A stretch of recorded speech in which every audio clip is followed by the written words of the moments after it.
നമസ്കാരം അമ്മ. നമസ്കാരം തിരുമേനി. എവിടുന്ന് വരുവാ? ഞങ്ങള് കൊട്ടാരക്കര. കൊട്ടാരക്കര എവിടെയാ? കൊട്ടാരക്കര പള്ളിക്കല്. ഈ കൂടെ ഇരിക്കുന്ന ആരാ അമ്മയുടെ? കൂടെ നിൽക്കുന്ന എന്റെ മോള. അവളുടെ പേരെന്താ? വീണ. മോൾ എന്തിനു പഠിക്കുക? ഞാൻ ഫാർമസിക്ക് പഠിക്കുക. എവിടെയാ പഠിക്കുന്നേ? കല്ലന്താഴത്ത്, കൊല്ലത്ത്.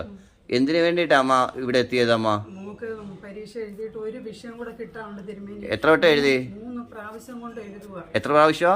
3 പ്രാവശ്യം കൊണ്ട്. എന്തിന്റെ പരീക്ഷയാ? ഡിഫാമിന്റെ ഒരു പേപ്പറും കൂടെ ഉള്ളു. ഡിഫാമിന്റെ പരീക്ഷ 3 പ്രാവശ്യം കൊണ്ട് എഴുതുമ്പോൾ 3 പ്രാവശ്യം കിട്ടുന്നില്ല. ഒരു പേപ്പർ, ഒറ്റ പേപ്പർ. ഏത് പേപ്പറാ? ബയോളജി പേപ്പർ കിട്ടുന്നില്ല. അങ്ങനെ കിട്ടായിരുന്നപ്പോ എന്ത് ചെയ്തു? ഇവിടെ വന്നോ? ഇവിടെ വന്ന് ആരെ കണ്ടു? തിരുമേനിയെ കണ്ടു. ആ, തിരുമേനിയോട് എന്തോ പറഞ്ഞു? അപ്പൊ അദ്ദേഹം എന്തോ പറഞ്ഞു അമ്മയോട്? ഇതുപോലെ പ്രദോഷ പൂജയുടെ അതിന്റെ കൂടെ എന്തോ പറഞ്ഞു?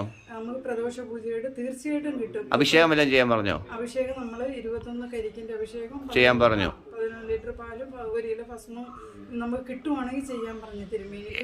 എങ്ങനെ അവിടെ പരീക്ഷയിൽ എഴുതി അവള് പാസ്സായി വന്നു കഴിഞ്ഞാൽ അത് കഴിഞ്ഞ് വരുന്ന പ്രദോഷത്തിന് എന്തൊക്കെ ചെയ്യണമെന്ന് പറഞ്ഞേ?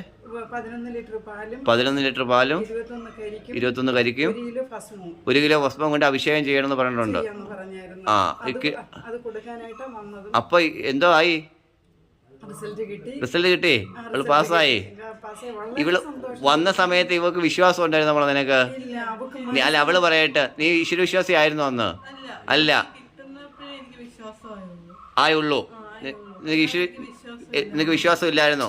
3 പ്രാവശ്യം കിട്ടാതിരുന്നതുകൊണ്ട് നിനക്ക് ഒട്ടും നീ നാമം ജപിക്കത്തില്ലായിരുന്നോ? ഇല്ല, നാമജപം ഇല്ലായിരുന്നോ?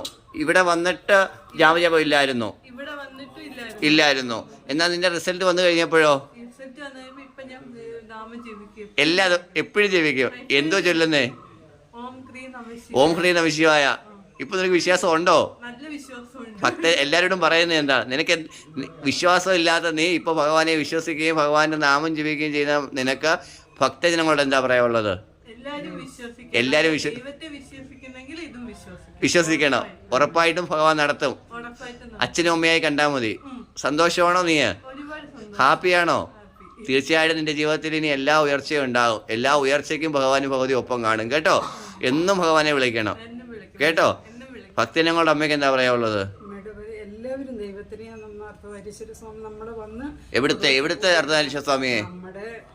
ഇടമനക്കാവ് ക്ഷേത്രത്തിൽ വന്ന് എന്നെ അമ്മ അച്ഛനുമായ നമ്മുടെ അർദ്ധനാരീശ്വര സ്വാമിയെ വന്ന് പ്രാർത്ഥിക്കുക. നമ്മുടെ എല്ലാ ദുഃഖങ്ങളും ദൈവം മാറ്റി. ചിലപ്പോൾ ഇച്ചിരി താമസം വരും, എന്നാലും ദൈവം നമ്മളെ കൈവിടത്തില്ല.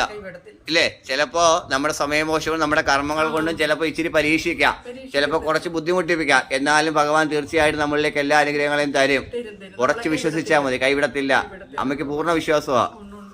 അമ്മ ഭഗവാന്റെ തൃപ്പാദങ്ങളിൽ വീഴുന്നു. എല്ലാ അനുഗ്രഹങ്ങളും ഉണ്ടാകും. ശിവോഹം. ഓം നമഃ ശിവായ. ഓം ഹ്രീം നമഃ ശിവായ. സന്തോഷം.